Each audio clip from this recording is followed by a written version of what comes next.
Quase 4 bilhões de pessoas estão conectadas na internet. Só no Facebook, no Brasil, são 150 milhões de usuários. No TikTok, por exemplo, nós somos o segundo país do mundo em número de usuários. No Instagram também são quase 100 milhões de pessoas aqui no Brasil, todo dia ali postando, curtindo, comentando, interagindo. E aí, com tanta gente conectada, fica uma pergunta. Será que as redes sociais, as mídias digitais, elas podem de alguma forma influenciar no resultado das eleições deste ano aqui no Brasil? Olha, essa pergunta vale o tema. E se vale o tema, a partir de hoje a gente apresenta para você que acompanha as plataformas digitais da TV A Crítica, o YouTube da TV A Crítica, esse novo podcast, Vale o Tema. Nessa primeira temporada a gente vai falar sobre eleições 2022. E neste primeiro episódio vamos falar sobre como as redes sociais podem de fato influenciar na corrida aí das eleições do pleito deste ano. Este podcast está sendo gravado aqui no Estúdio C do acritica.com, com toda essa equipe incrível a quem a gente agradece desde já. E fica também o convite para você, que é internauta, que gosta de estar conectado, se inscrever também em todos os nossos canais do YouTube, tanto do Portal A Crítica quanto da TV A Crítica. Aliás, o Vale o Tema é só um dos conteúdos, tem muito podcast interessante para você acompanhar, para você assistir, ouvir e compartilhar. E nessa primeira vez nossa aqui no Vale o Tema, nesse nosso primeiro episódio, a gente tem aqui 4 convidados muito especiais, a quem eu também agradeço desde já. E eu vou ter a honra aqui de conversar com eles, trocar ideias, é uma conversa mesmo. Eu queria agradecer a presença de todos vocês e vou apresentá-los, então, para quem está aqui acompanhando a gente no Vale o Tema. Temos aqui a Fernanda Almeida, que é Relações Públicas, é pós-graduada em Marketing Digital, Gestão de Negócios e Empreendedorismo e coordena a Spark Amazonas. Fernanda, obrigada por ter vindo. Obrigada a você pelo convite, um prazer estar aqui com todo mundo. Espero que a nossa conversa seja muito produtiva hoje. Vai sim, com certeza. Temos também aqui a Isabela Pina, que é jornalista, minha colega de profissão.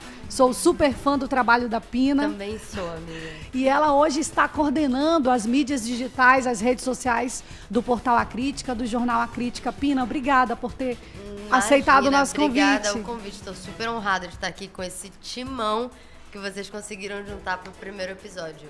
Temos aqui também a doutora Conceição Barbosa, que é neuropsicóloga, neurocientista, escritora e fundadora do Instituto de Neuropsicologia do Amazonas. Doutora Conceição, obrigada por ter vindo. Poxa, é uma honra estar com vocês, estar nesse primeiro podcast. Foi assim uma surpresa. E estar com você, Roberta, eu acho que o nosso podcast vai ser demais, né? Ele vai marcar a história. Muito obrigada. A gente agradece. E terminando aqui nosso time de convidados, não menos importante, meu amigo Dr. Elcio Ribeiro, que é formado em Direito, em Sociologia, em Filosofia, professor e PhD em Ciência Política. Doutor Elcio, muito obrigada por ter vindo. Satisfação participar do podcast, Vale o Tema. Quanta honra estar cercado de pessoas inteligentes, bonitas, simpáticas. Que bom. Olha, como eu disse, é uma conversa mesmo, então sintam-se à vontade para a gente interagir aqui. E aí eu queria já deixar aqui a primeira pergunta aberta para quem quiser começar falando sobre a influência mesmo das redes sociais. Eu acredito que as redes sociais influenciam muito na nossa vida. E com certeza, de alguma forma, vão influenciar nessa corrida aí aos cargos, né? A gente tem as eleições este ano para presidente da República, para senador, para governador, para deputados estaduais, deputados federais. Vocês acham que realmente a rede social vai influenciar de alguma forma? Eu acho que com certeza a gente vê um movimento que não começa agora, começou anos atrás, nas últimas eleições, não só no Brasil quanto fora, mas principalmente aqui no Brasil, a gente já vê um movimento, essa migração do consumo das campanhas eleitorais pelas mídias sociais. As pessoas hoje elas não vão atrás de um santinho para pegar o número do candidato, etc. Começa pelo básico, que é isso, é o mínimo de você ir pesquisar o número do candidato dessa forma, ao invés de ir num comício.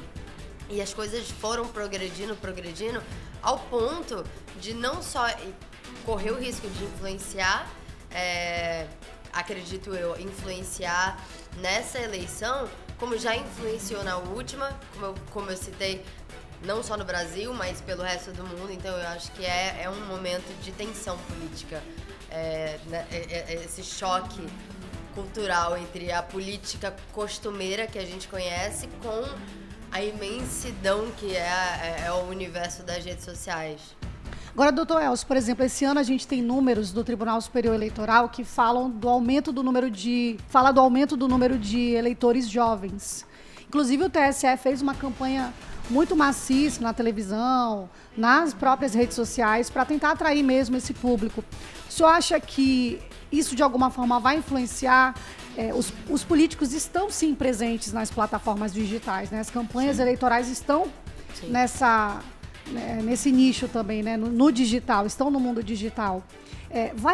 Nesse caso, vai atrair só os jovens, esses eleitores jovens, ou a internet poderia também mudar a opinião de um eleitor mais velho, por exemplo? Roberto, olha só, eu te respondo com outro questionamento. Qual a grande instituição, a grande empresa, a grande organização que está fora das redes sociais? Nenhuma, né?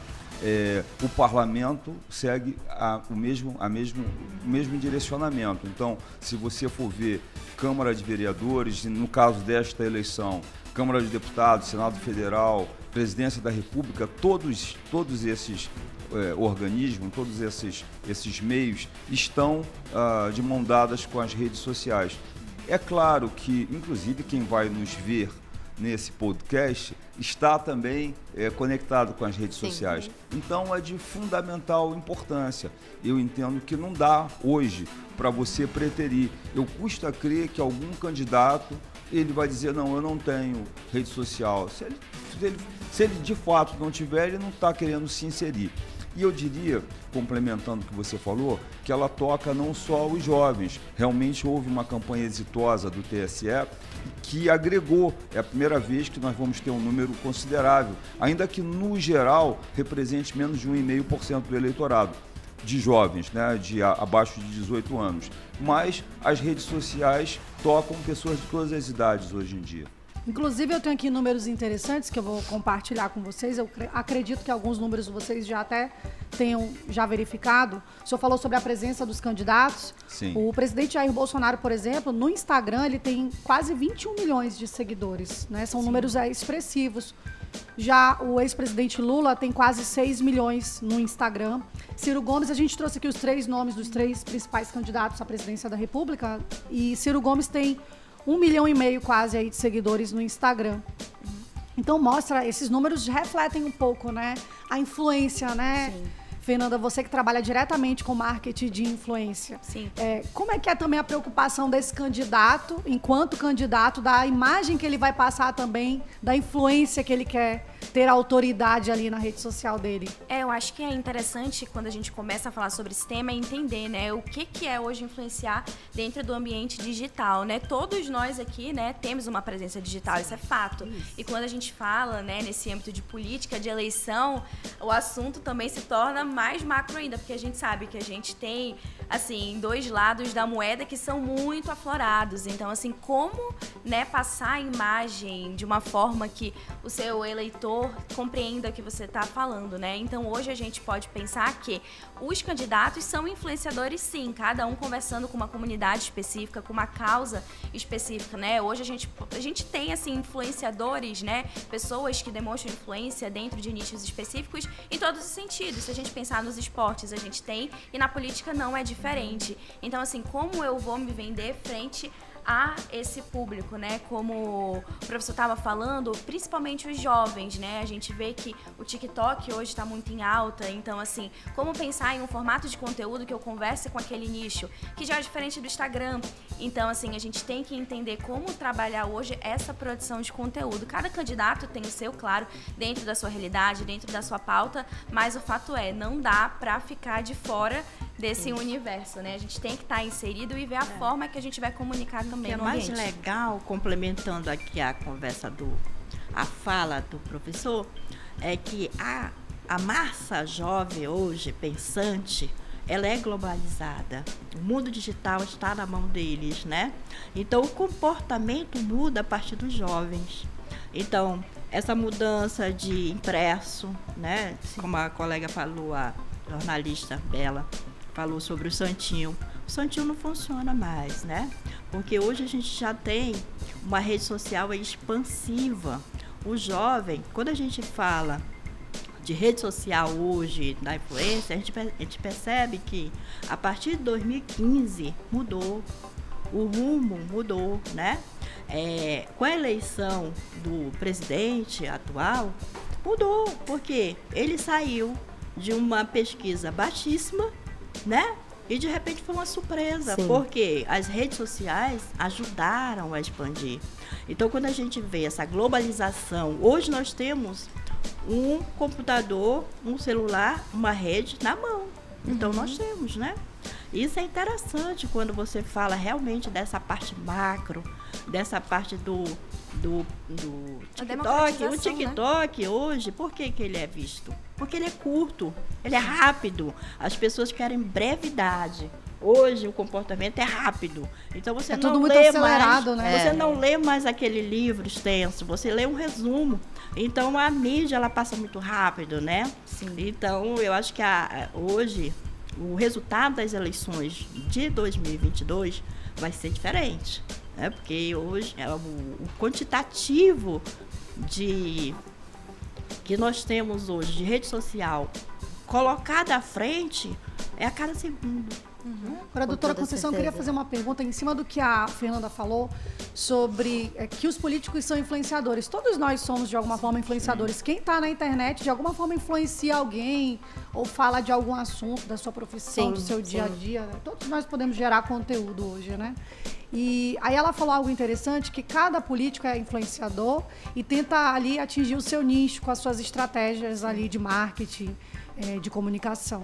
A senhora acha que ali na rede social o candidato, ele pode fugir da realidade do que ele realmente é na tentativa de atingir um público diferente, por exemplo? A senhora acha que a gente poderia verificar alguma estratégia nesse sentido, do ponto de vista humano mesmo de cada candidato?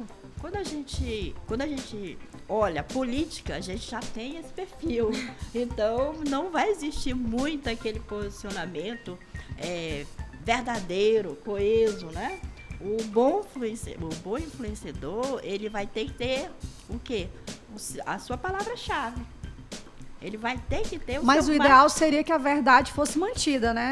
O ideal. Em hipótese maior, sim. Sim, mas vocês acham que não é isso que acontece? Não.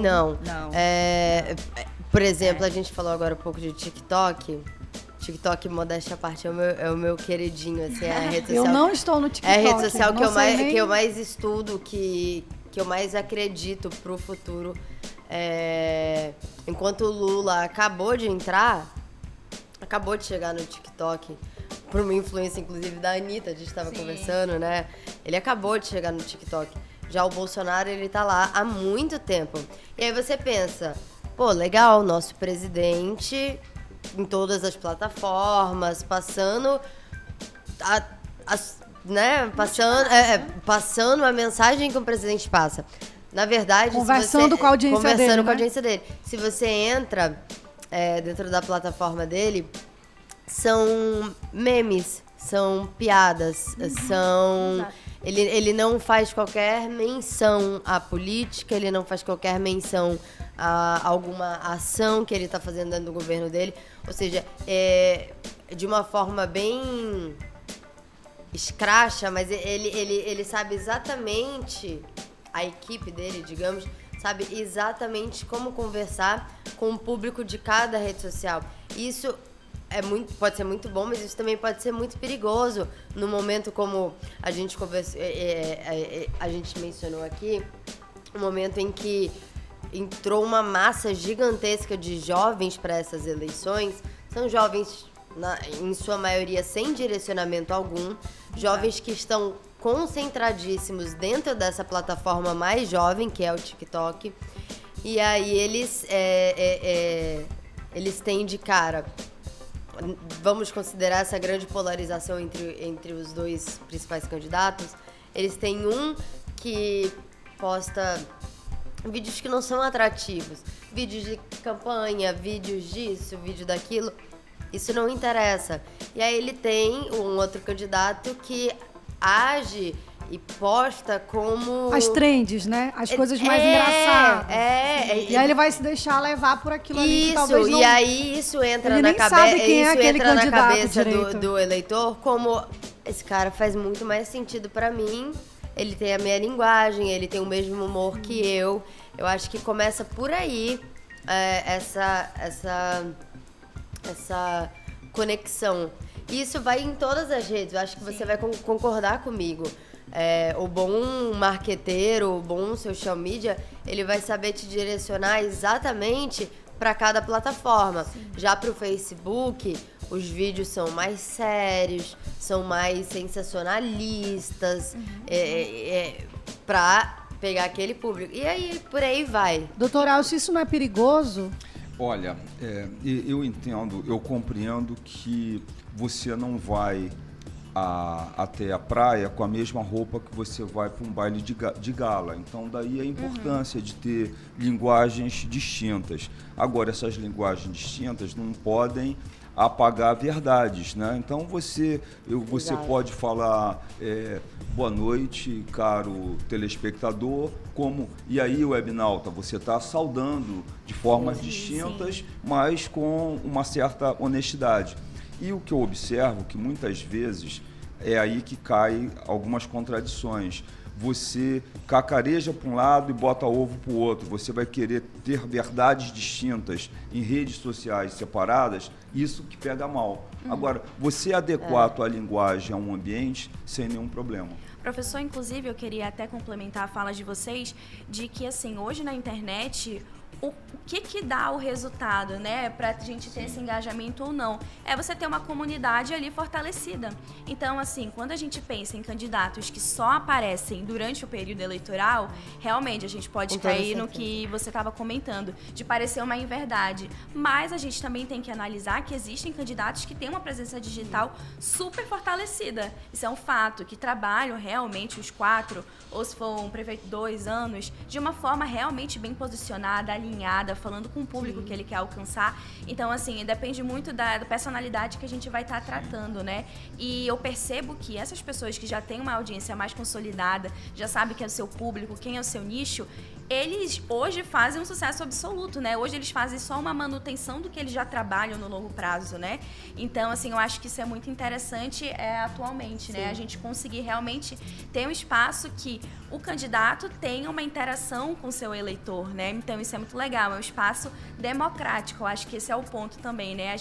Todo mundo aqui conseguir interagir, mandar uma mensagem, ver, por exemplo, onde que, por exemplo, o presidente vai estar, o que ele está falando, coisa que antigamente era mais difícil, né? A gente conseguia ver na televisão. Hoje, essa semana, né, a gente estava vendo, por exemplo, os debates, então todo mundo assistindo na televisão, mas conectado no celular ali, comentando, repercutindo. Então, eu acho que isso é muito interessante hoje em dia, quando a gente fala ali de eleições, de política, de comunidade, né? Enfim, Vocês acham, por geral. exemplo, que as pessoas também estão mais se posicionando mais politicamente por conta da rede social? Assim, eu digo pessoas, os eleitores, elas estão se posicionando mais porque a gente vê muitos artistas, por exemplo, se posicionando, principalmente, acho que desde a pandemia, em que a gente ficou vivendo um mundo muito digital por conta do isolamento social, muitas pessoas passaram a publicar mais, postar mais, acessar mais a rede social. E a gente percebe um movimento em que muitas pessoas famosas, artistas, começam a se posicionar também mais politicamente, coisa que a gente não via tanto, assim, com tanta clareza ou tanta abertura alguns anos atrás. É inquestionável. Por exemplo, a Anitta, vocês falaram da Anitta, por exemplo, a repercussão que deu o apoio dela declarado ao ex-presidente Lula, temos números, inclusive, que a gente levantou, e que, na verdade, o fato de ela apoiar Lula trouxe mais seguidores para Jair Bolsonaro. Extremamente contraditório, ou não, né? Dependendo da análise que a gente faz. O que vocês acham? Não, é inquestionável que todas essas mídias vieram para ficar e acabam atalhando a comunicação. A comunicação hoje é plural, as pessoas podem se manifestar de forma mais próxima. O que a gente tem que ter cuidado é que nem sempre essas manifestações são abalizadas. Então, tem muito aí PhD do TikTok e, olha, você tem que ter cuidado com aquela informação. Então, ao eleitor, já que a gente está tratando de mídia social para a eleição, fica este desafio, né? Ter um filtro para tentar balizar qual a informação que vem. A pessoa pode utilizar uma linguagem mais aberta, mais jovial numa rede social, isso não significa que ela tem direito de enganar, né? E a nossa democracia representativa, ela se utiliza dessas mídias sociais já há algum tempinho. E o que ocorre? Eu diria toca Cazuza. A piscina está cheia de ratos porque as ideias nem sempre correspondem aos fatos. Então, tem às vezes debates, falas que não correspondem ao dia a dia dos políticos. Isso que descredibiliza, de certa forma. É isso mesmo. Doutora Conceição, a gente tem um choque aí de mundo real e mundo virtual também, Sim. né? Isso é algo mesmo intrínseco à questão humana mesmo, né? Tem. Então, quando a gente começa a ver realmente esse mundo virtual com o mundo real, a gente percebe que existe a imitação, né? Eu quero ser a Roberta. Como é que eu vou ser a Roberta, né? E aí você não passa a conhecer o mundo real dela. Mas quando você começa a soltar um pouquinho do seu mundo real, você passa a ganhar mais seguidores. Porque a pessoa quer saber o que tem por trás das entrelinhas, tá? É importante quando ela falou a respeito do candidato que tem mais apresentação. A gente percebe que o candidato que está próximo da mídia, da televisão, né, que ele está muito mais, o influenciador mesmo, ele tem mais probabilidade de ganhar uma eleição do que um que surge do nada, né? Um que sai de lá, por exemplo, lá de um sítio e vem para a capital. Ele tem muito mais possibilidade, porque ele é visto, né? A gente percebe que ele foi visto no marketing. Vocês que são do marketing sabem que quanto mais você oferece, mais você vende, né? Então, o mundo do marketing é venda, é oferta, né? Então, o candidato mais próximo da eleição é o que está mais próximo da mídia. Eu acredito assim. Porém, entre os meus estudos, a gente percebe a figura representativa que o professor estava falando. A gente não vê os candidatos jovens que estão hoje candidatos para a presidência, concorrendo à presidência, com grande impulso. A gente não vê. Porque o brasileiro não acredita nesses jovens, no posicionamento do candidato jovem. Por exemplo, nós temos um jovem, mas ele não está impulsionado. Né? Os impulsionados são duas pessoas mais que já passaram pela política, que já tem um know-how histórico, aquela pessoa que já tem uma vida política ou até mesmo maior de idade, vamos dizer, já na terceira idade. Por que será que isso acontece, hein, doutora, se a gente não tem tantos candidatos jovens? Isso não só para a presidência, acho que para todos os cargos eletivos temos essa ausência desse perfil, né? Mas existe também, eu quero só complementar, mas existe também a inversão do governador.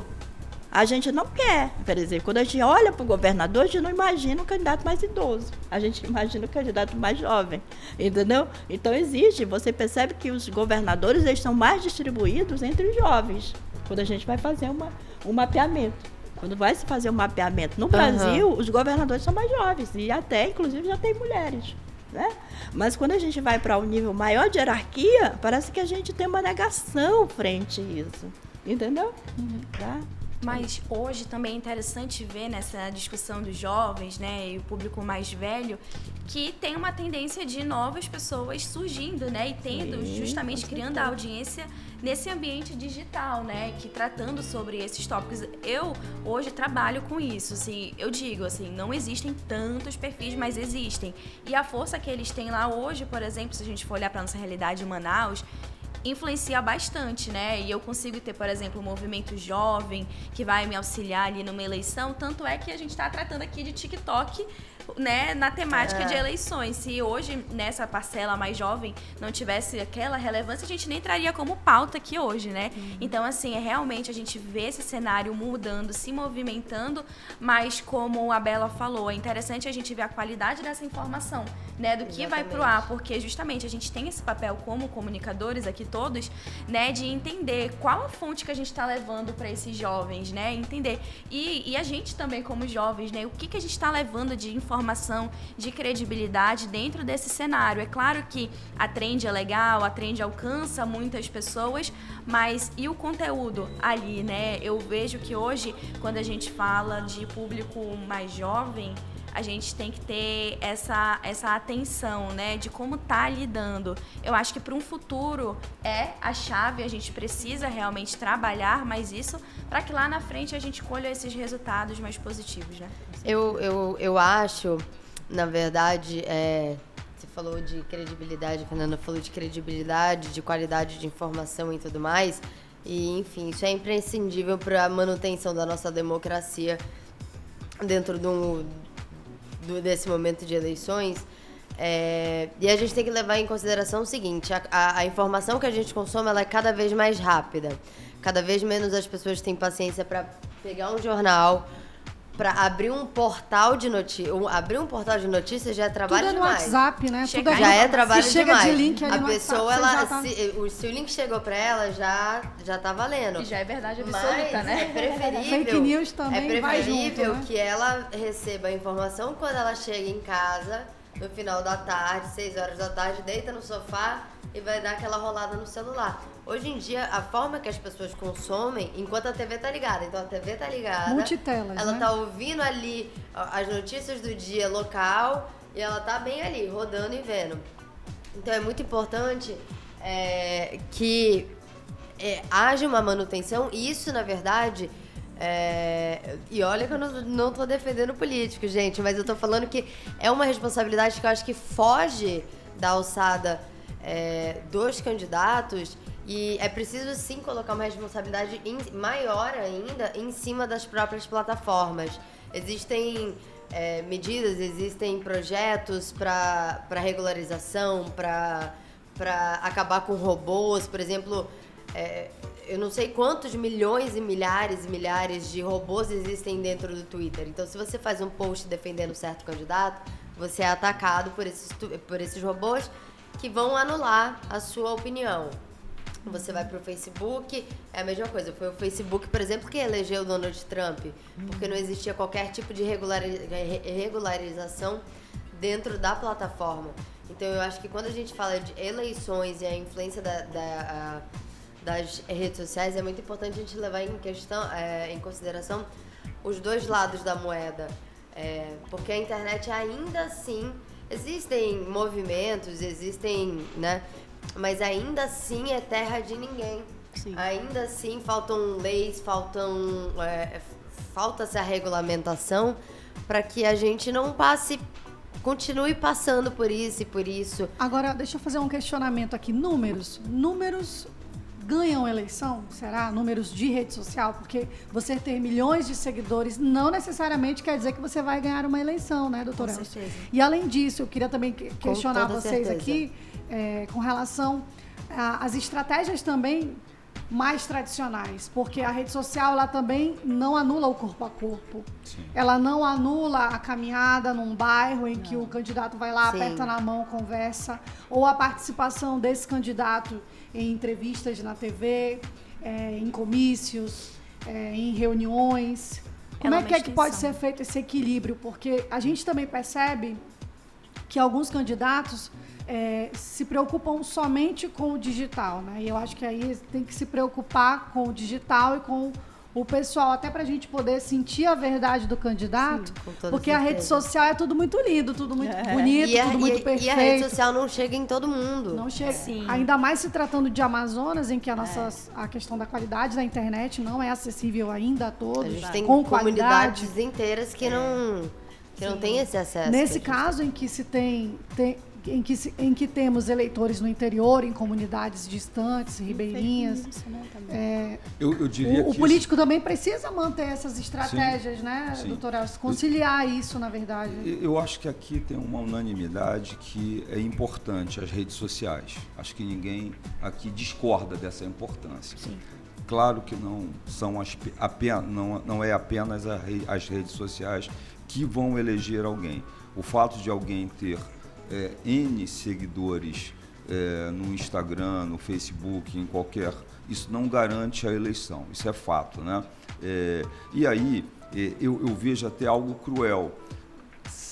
Eu não digo que centenas, mas dezenas de pessoas me procuram, inclusive mais novas, vão ao escritório para nós conversarmos, não porque eu estou no Instagram com não sei quantos seguidores, eu digo, isso não vai reverter em votos para você, não se iluda com isso, né? E muitas vezes você tem um número imenso de seguidores e você precisa impulsionar o teu discurso para que chegue até a eles, né? E aí entra o poder econômico mais uma vez. Nós chegamos a comentar aqui sobre até para quem que é tocada as redes sociais. E o Brasil, o Edmar Baixa até colocou uma alcunha, é um pouco uma Belíndia, um pouquinho de Bélgica, onde todo mundo está conectado, e muito de Índia, que a gente vê ainda pessoas totalmente fora de um acesso, né? Ainda que tenhamos, você deu números aí altos, né? Temos um número de pessoas que acessam muito grande, que acessam as redes sociais. Só que essa não é apenas a realidade brasileira. A realidade brasileira, ela é distinta. E enquanto eu diria que a grande massa de jovens tem acesso, só para você ter uma ideia, Roberta e meninas, o público abaixo de 18 anos, ele vai representar 1,3% do eleitorado. Sim. Isso é muito pouco. Então, às vezes, não vai ter nem aquela preocupação imediata. Se você tiver que centrar uma força para tentar angariar votos, não vai ser nesse público. Claro que a inteligência vai mandar centrar em todos os direcionamentos, né? E quando você pega a realidade brasileira, a realidade amazônica, Nordeste, em muitos lugares do Brasil, nem sempre a internet está da melhor qualidade. Então, é imprescindível, claro, você ter acesso a essas redes sociais, mas o corpo a corpo ainda vale, o bate-papo ainda vale, o olhar nos olhos, o aperto de mão conta bastante. O discurso, a oratória, o convencimento, a persuasão, né? Eu acho que tudo isso ainda é importante. Exatamente. Né? Eu até diria que é uma extensão, né? Mas como o professor falou, né? Existe essa extensão, mas a impressão, o alcance realmente não vai definir, até porque a gente não tem como mensurar, né? A gente tem como entender o impacto daquele discurso, isso é fato. Tanto que, por exemplo, um artista emite uma opinião, isso vira uma pauta e as pessoas começam a discutir. Mas até que ponto vai converter ali no voto? A gente não tem como saber, né? A gente consegue... É difícil até mensurar isso. Mesmo lá na urna vai ser difícil a gente mensurar. Muitas vezes, os índices que importam não são aqueles que a gente consegue ver. Sim, né? Com certeza. Você abre ali um perfil de um político, você vai ver o número de seguidores, você até vê o número de curtidas, mas o que importa mesmo são os números que só ele tem acesso. É a taxa de engajamento, é a demografia do público dele, isso a gente não tem acesso. Então, para a gente ter uma real noção do que acontece, é bem mais complexo do que essa superficialidade de números de seguidores. E essa parte do relacionamento é muito importante, né, na política. Você garantir que você conhece o candidato. Essa humanização, né? Essa gratidão, né, que ele foi lá. Essa empatia Essa também, empatia. Né? Isso é importante quando você fala assim, não, eu conheço o candidato, então vou votar nele porque eu conheço. E é fidedigno. Sim. Esses votos são fidedignos. Sim. Muito mais do que, às vezes, numa rede social. Né? Verdade. Quando o candidato passa lá, né? A humildade dele chegar lá na casa. Porque tem algumas pessoas, principalmente da classe média baixa, que tem o desejo de conhecer. Às vezes só de conhecer. Dar um abraço. Só dar um abraço. E só dele ter ido lá na casa dele, ele já se sente gratificado. Então o voto é mais verídico. Eu acho que o grande desafio, e eu acho que vai sair na frente na eleição, quem souber pesar tudo isso, né? A estratégia e a sua verdade no mundo real, no mundo digital, as estratégias conversando em si, porque a gente também não pode aceitar que um candidato tenha uma uma presença de uma forma digital e pessoalmente completamente diferente. Eu acredito que isso... Fica o bom e velho estudo, né? Isso também cabe ao eleitor ter essa crítica, essa análise também, né? E isso também para o eleitorado jovem, como as meninas aqui falaram, que muitas às vezes não tem uma filosofia política, ainda não sabe exatamente qual sua corrente política, o que se identifica, a sua ideologia. Sim. A internet pode ser boa, mas pode ser também perigosa, como a gente falou aqui logo no início. Então eu acho que realmente fica aqui o entendimento de que vai caber mesmo esse candidato e esse eleitor saber pesar tudo isso para fazer... E todo mundo assim, das fake news hoje. E temos as fake news no meio disso tudo, né? Então eu acho que os principais erros e acertos também de candidatos ou de eleitores, a gente também conseguiu mostrar um pouquinho aqui, falar um pouquinho do que seriam os principais erros e acertos tão importantes nessa corrida para as eleições, né? Esse tema é uma infinidade de questionamentos, de opiniões, a gente podia ficar aqui falando horas e horas, porque realmente se estende. E é até bom eu estar falando isso, por exemplo, porque num passado as pessoas não queriam discutir isso. Então, para o nosso futuro, isso é muito positivo, a gente tendo jovens mais engajados, né, tendo essa vivência, é muito importante. Então, é legal hoje a gente estar discutindo isso, porque lá na frente a gente sabe que vai fazer toda a diferença, né? Com certeza. A gente, às vezes, não era nem convidado para o debate. Sim. Né? Nós não éramos convidados para o debate. Isso é uma grande oportunidade de estarmos discutindo, né, numa mesa onde eu, o professor e a Roberta e vocês que estão do lado da mídia, eu acho que quando você se abre para um momento desse, para uma discussão, para uma roda de conversa, você também está sendo um papel importante para o resultado da eleição também. Sim. Né? E graças a quê? Às redes sociais. Exatamente. Porque senão a gente não estaria Com falando desse certeza. assunto, gravando um podcast. Com Enfim, para ver, né, o alcance que isso tem hoje em dia e o impacto, influência, enfim, que essa mídia tem nas nossas vidas hoje. Roberta, eu penso que o exercício da cidadania ele pode se municiar de vários objetos, de várias armas. Esse nosso bate-papo aqui, eu acho que serviu. Só tenho que agradecer ao convite, ao aprendizado que foi passado pela Fernanda, pela Isabela, pela Conceição, por você. É isso, acho que a gente tem... A conversa continua, ela continua valendo o tema, né? Valeu. Muito legal, gente. Valeu muito o tema, valeu a tema. presença de vocês nesse nosso primeiro episódio. Olha, eu estou muito feliz. Com certeza é inegável a influência da rede social em diversos aspectos da vida humana, do comportamento, dos relacionamentos. E com certeza nas eleições também, de alguma forma, isso vai impactar positivamente ou negativamente. Vai aí agora da estratégia do jogo político, da costura política, faz parte do jogo. E assim como é inegável a influência, também é inegável que foi muito incrível aqui o nosso bate-papo, a nossa conversa. Muito obrigada a todos vocês pela presença. Tá? Vamos ver as cenas dos próximos capítulos, né? E a conversa continua. Inclusive, você que está aqui assistindo a gente pelo YouTube da TV A Crítica, pode também deixar o seu comentário, o seu questionamento, a sua crítica, a sua concordância com algo que foi dito aqui. Muito obrigada pela sua participação. Eu gostaria também de agradecer mais uma vez a toda a equipe aqui do Estúdio C, o Estúdio C que é do acritica.com, a equipe do portal A Crítica também pelo acolhimento, pela atenção, a toda a equipe também de mídias digitais da TV A Crítica, a nova mídia, né? Os novos profissionais que realmente influenciam muito também para que tudo isso esteja acontecendo. Agradecer também a equipe da TV A Crítica, a qual eu faço parte com muito orgulho, com muita alegria. Eu espero que você tenha gostado. Esse foi só o primeiro, viu? Só o primeiro podcast. Vale o tema. Você também pode trazer sugestões de temas. Nessa primeira temporada, vamos falar de eleições 2022. E na próxima semana, mais uma vez estaremos aqui trazendo um outro tema pertinente que vale o tema. Até a próxima, gente!